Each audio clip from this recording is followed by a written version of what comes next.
For all you communists out there listening, I want you to take all your magazines, remove the ammo, and load the ammunition in backwards. That will keep the capitalists confused. For everyone else, please like, subscribe, and tickle that little notification icon for more content. Thanks for listening.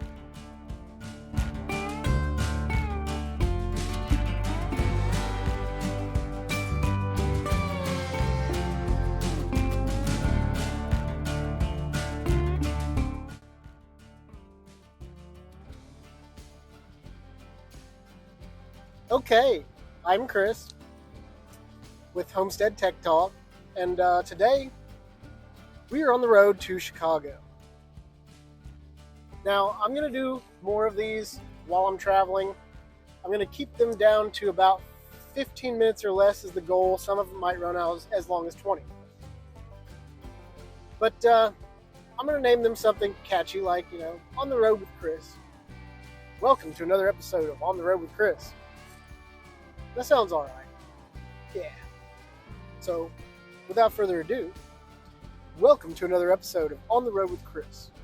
You will be riding bitch as I explain different things that pertain to self-sufficiency while traveling on I-65 North heading to Chicago.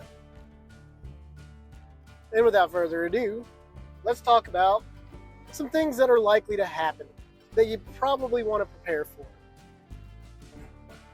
And right now, it is, let me look at my damn watch, it's charging. Let me know the damn date. I think it's September 15th. We'll call it September 15th. And election season is right around the corner. And I don't know if you guys have been paying attention, but the former president, now running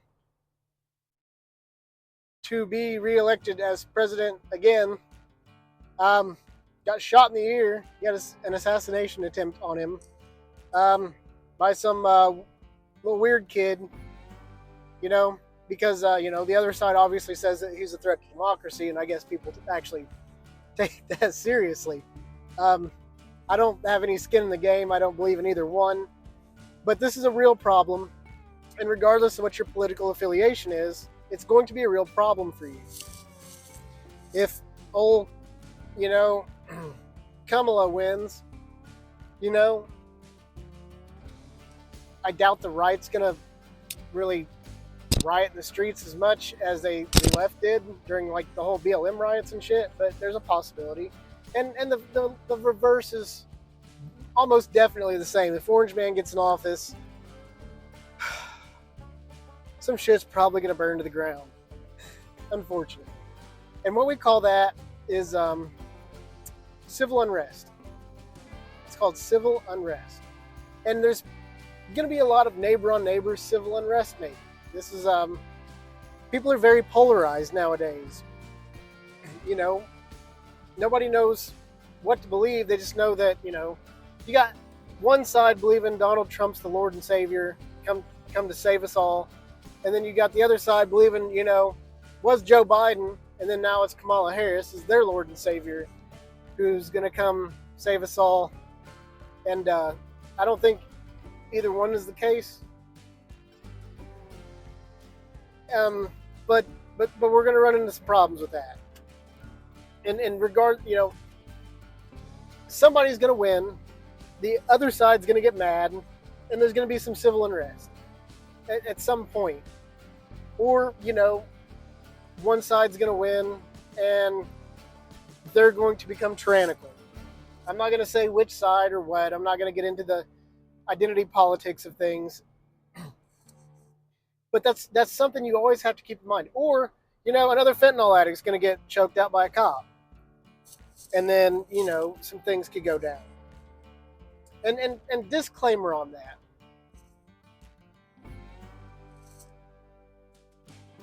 I'm not going to say he deserved that. I'm not going to say he didn't. Here's what I'm going to say. George Floyd was an absolute giant piece of crap human being. He pretty much was his entire life. That being said, the crime that he allegedly committed was passing a fake $20 bill. And our government prints money out of thin air and does that every single day, and nobody chokes our government officials out for it. But nobody had a problem with this guy getting choked. Half the people didn't have a problem with this guy getting choked out. Half the people did. Half the people want to go back into his past. If we don't focus on his past and focus on just the last crime he committed, which is a pretty long list of crimes that he committed in the past, and we focus on the last crime he committed, he didn't do anything better or worse than what the federal government already does. Something to keep in mind. Breonna Taylor nobody deserves to have their home raided at 12:30 at night by a burglar, by police, by anybody. Especially over pot. And the fact of the matter is that if anybody does raid somebody's home at that time, they can't not expect to be shot at. You know what I'm saying? Like, that was an L for the cops. I'm sorry, it was. I'm not a huge fan of police. We're not going to go into why I'm not a huge fan of police. We're not going to go into the whole politics of that. I like freedom. I enjoy freedom. I believe in individual liberty and responsibility, which is something most police officers do not believe in. So we're going to leave it at that. Now, on to the main topic of today's discussion. What can I do to prepare for civil unrest? Civil unrest. Well, that's going to depend on a lot of different factors. One, I would build a go bag, and I would keep a go bag with me everywhere I go. And in that go bag, I would have a means of defense, some quick food, some water purification, some shelter of some sort, like whether it be a tarp or a bivy sack or something like that. I would have it all in dry bags so it doesn't get wet. And I would keep it to a level to where it can be easily carried, or you can dump stuff out of it and it's not going to affect you, and you can carry it somewhere on foot. And depending on how far away you are from cities, where you live in cities, if you're in one of these cities that constantly has problems, Chicago, oh God, you need to move. You need to get out of that city. Chicago, Indianapolis, Louisville, all these big cities have problems. You know where we don't typically see a lot of problems? Where there's mass looting, rioting, stealing, thieving, all that stuff? In the country. So my advice to you would be to move out of these cities and then somewhere, maybe a little more rural, maybe change states to more of a free state, i.e., if you're in Illinois, get the hell out of Illinois. If you're in California, get the hell out of California. Get out of these flashpoint states, these very restrictive states, and these flashpoint cities that constantly have problems. Despite what Kamala Harris said during the presidential debate, crime is through the roof in these cities. It just is. And if anybody here is denying that, well, okay, prove to me that crime isn't outright crazy. As a matter of fact, why don't you go camp out on the west end of Louisville and tell me how bad crime is? Go, right now. Do it. If you're not going to do that, then shut the fuck up. I'm sorry. But anyways, you need to get out of these cities. And I am in the suburbs. I am a half hour away from downtown. That's not far enough away from the city. So I have to have a backup plan. So I, much like most of you, can't just get up and get out of the city right now. I actually have a plan in the works to get a piece of land in the country. It hasn't came through yet. It's in the works. So maybe build community. You need to build community. You need to find people that have a like mind that believe the same shit you do. You know, people that, want to have preparedness, people that believe in self-sufficiency, people that know how to grow their own food, stuff like that. And you need to build a community. And if somebody's got a place way outside the city, you need to check with them and make sure it's okay. But maybe that's the place you want to go to ride out any civil unrest. That's what I would do. And in order to do that, you need to make sure you have adequate gasoline on hand. I would buy, you don't have to get metal jerry cans like I have. I've got 2 metal jerry cans in the back here. I keep 10 extra gallons of fuel on me. That extends my range by an additional 400 miles, making my maximum effective range of this vehicle close to 900 miles. But I travel a lot. So basically, if I got a full tank when I land in Oklahoma and some shit goes down, I could drive all the way back home and not have to stop for fuel. Not everybody lives in that same situation. So, you need to have enough gas to get you where you're going. Never let your fuel tank in your car go below half tank. I'm at 5/8 of a tank right now. I'll have to stop for gas soon. And as far as fuel goes, if you're going to get extra gas, just go buy a 5-gallon can, fill it up once a month until you've got 12 of them. Once you've got 12 of them, every month, take one, and you can label them January, February, March, the April, May, June, July, August, September, October, November, December. Label them, and then once a month, dump one in your car before you go fill your car up if you're low on gas, and then go refill that tank up with fresh gas. And then you don't have to spend money on premium gas. I typically buy 87, and maybe I'll add a little Lucas to it, maybe I won't, maybe I'll add Stable to it, maybe I won't. Typically I just leave it alone. And I'm just cycling my tanks because I use it in my pressure washer, in my lawnmower. Usually it gets used and then refilled fairly quickly, and I can just cycle them that way. And I also use 87 because a couple reasons. I have a couple gasoline stoves. So I have a backup cooking stove that it's a Coleman. It's old. It's not technically rated for gasoline, but you can use gasoline, and it's not technically a dual fuel. It's from the 70s. But it'll run on 87 octane. The more higher octane fuels you get, the more crap they add to the gas, and it clogs up your gasifier tube. I don't know what it's called. It clogs up quicker. I've also got a MSR Whisper Light International that'll run off gasoline or kerosene and Coleman's fuel, and I've just run 87 octane off of it, and I've got 2 1-quart bottles of 87 octane back there just for it, and I could also dump those in my gas can, or vice versa. I could dump my gas cans into those bottles to cook with. But there's some redundancy there. Store fuel. Have a little bit of extra food stored in case you have to shelter in place, and you need to have defense. The main thing is for civil unrest is if you got a house in the suburbs and there's people looting the suburbs, if you got a fence and you can lock your doors and you got, an AR with a lot of magazines and you know how to use this stuff, you'll be fine.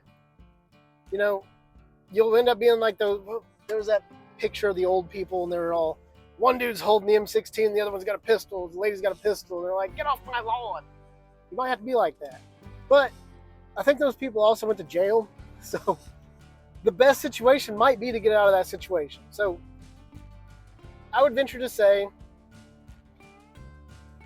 be able to defend yourself, also have a plan to get out of that situation, and the plan to get out of those situations and avoid those situations is always going to trump the plan to defend yourself, because defending yourself has legal ramifications. Quick story, we're at 14 minutes. There was a teacher here in Kentucky involved in a self-defense shooting. It was blatantly a self-defense shooting. The county that the shooting happened in refused to prosecute her. It was blatantly a self-defense shooting. All the blue people with these next to their names that run the state of Kentucky, they decided to prosecute her, and it cost her over $20,000 in legal fees to defend herself against something that was not her fault because of the political climate that Kentucky currently has, with Andy Beshear being governor and our current attorney general and stuff like that. Andy Beshear is not a good person. Greg Fisher, the mayor of Louisville, is definitely not a good person. Avoid any and all interactions with your government that you can, which also includes avoiding any and all self-defense interactions that you can. And then, if at last resort, if you got to plug a motherfucker, you got to plug a motherfucker, and there's really nothing you can do about that, unfortunately. And that goes back to, you need to have a plan for self-defense. You need to have some kind of gun that you are familiar with or comfortable with. If you don't have a lot of money, it's okay to get cheap guns. Just because it's cheap doesn't mean it's bad.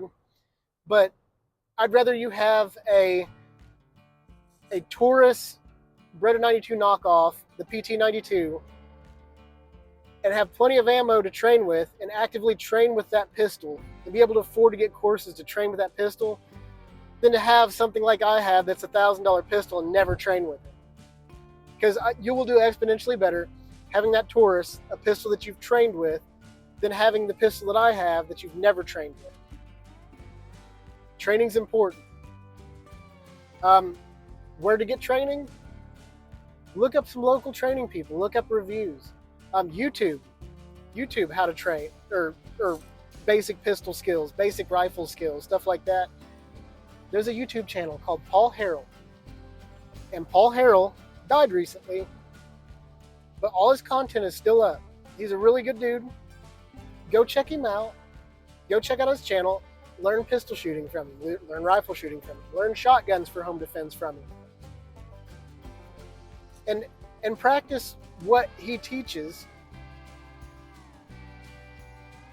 And practice what he teaches. If you got a friend that knows firearms, get with that friend and have them show you the basics of shooting.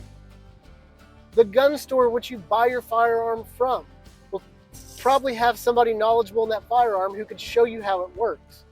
And if they have an indoor range, they will teach you how to shoot.